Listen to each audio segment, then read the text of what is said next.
30 حقيقة لن تصدقها على الإطلاق. القوانين البابلية القديمة كانت تقضي بأن سقاة الخمر الذين يقومون بتخفيف الجوعة بالماء يحكم عليهم بالإعدام. في اليابان يعتبر إخافة مصارع سومو لطفلك حتى البكاء أمرا يجلب الحظ الجيد. في المتوسط يستهلك الإنسان 35 طنا من الطعام طوال حياته.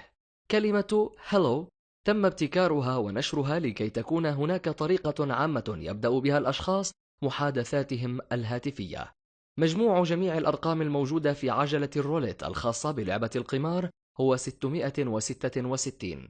تعرف الحرب الإنجليزية الزنجبارية بأنها الحرب الأقصر في التاريخ، حيث استمرت لمدة 38 دقيقة فقط.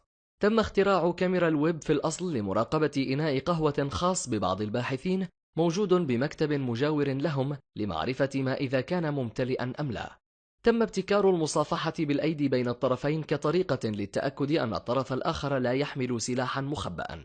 بإمكان الأطفال حديثي الولادة التفريق بين لغتهم الأم واللغات الأجنبية في غضون ساعات من ولادتهم. يعتقد بشكل كبير أن حوريات البحر التي روى كريستوفر كولومبوس أنه رآها خلال رحلته البحرية عام 1993 والتي قال عنها أنها لم تصل لنصف الجمال الذي كان يتوقعه، ما هي إلا خراف البحر. تم إلغاء الوقت الإضافي في بطولة الهوكي الوطنية الأمريكية خلال الحرب العالمية الثانية للتأكد من إمكانية لحاق الفرق بمواعيد القطارات قبل مواعيد السفر المحظورة، ولم يتم إعادة الوقت الإضافي إلا في عام 1983. أضخم كائن حي في العالم هو أحد كائنات فطر عيش الغراب، يوجد في شرق ولاية أوريغون، حيث أنه نما لدرجة كبيرة ليغطي مساحة تقدر ب2200 فدان. شعور الشخص بوجود فراشات بداخل معدته ما هو إلا استجابة عصبية يسببها إفراز الهرمونات بما فيها هرمون الأدرينالين.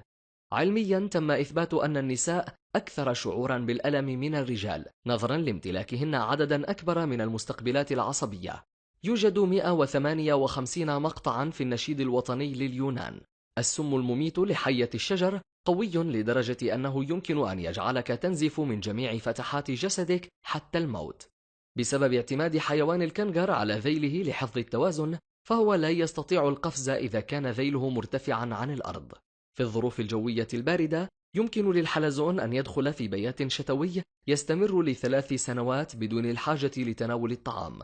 بين وجيري كانا يهدفان في الأساس لتأسيس شركة خاصة بخبز البيغل، ولكن عندما وجدا أن تكلفة شراء الآلات اللازمة لعمل خبز البيغل مرتفعة، اختارا بدلا من ذلك أخذ دورة تدريبية بتكلفة $5 لتعلم كيفية صناعة الآيس كريم.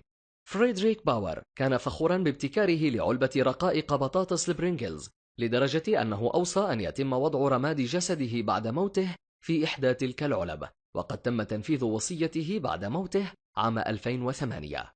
قام عمدة مدينة ديترويت كولمان يانغ بتقديم مفتاح المدينة للرئيس العراقي صدام حسين نظرا لتبرعه بآلاف الدولارات لإحدى كنائس المدينة. كلارا بيلر صاحبة الحملة الإعلانية الشهيرة أين اللحم لصالح سلسلة مطاعم وينديز، تم طردها من عملها في التسويق لسلسلة المطاعم بسبب ظهورها في إعلان آخر لشركة بريغو المنافسة. الكاتب الأمريكي الشهير مارك توين لم يتخرج من المدرسة الابتدائية مطلقا، وترك الدراسة بعمر 12 سنة فقط. خلال زيارة دبلوماسية للصين عام 1973 عرض الرئيس الصيني ماو زيدونغ على الرئيس الأمريكي هنري كيسنجر الحصول على 10 ملايين مرأة صينية بسبب الزيادة الكبيرة في عدد الإناث في الصين. الرئيسان السابقان للولايات المتحدة توماس جيفرسون وجون آدامز، واللذان شاركا في كتابة إعلان الاستقلال الأمريكي، مات كل منهما في نفس اليوم 4 يوليو عام 1826، والذي يوافق الذكرى 50 للاستقلال. يعتبر البابا بنديكت التاسع هو أصغر بابا على الإطلاق، حيث تم انتخابه في القرن 11 الميلادي بينما كان عمره يتراوح بين 11 و20 سنة. الرقم القياسي لأطول نوبة عطس في التاريخ تحمله دونا غريفيتس، إنجليزية الأصل، حيث عانت من نوبة عطس استمرت ل978 يوما متواصلا. طبيبة الأمراض الجنسية الشهيرة روث ويستايمر، تم تدريبها كقناصة ضمن الجيش أثناء فترة شبابها. المخرج فرانسيس فورد كابولا أطلقت عليه النار 5 مرات أثناء إنتاج الفيلم التاريخي الأب الروحي. في عام 1971 قامت مصممة الجرافيك كارولين ديفيدسون بالحصول على مبلغ $35 مقابل تصميمها لشعار شركة نايكي البديع.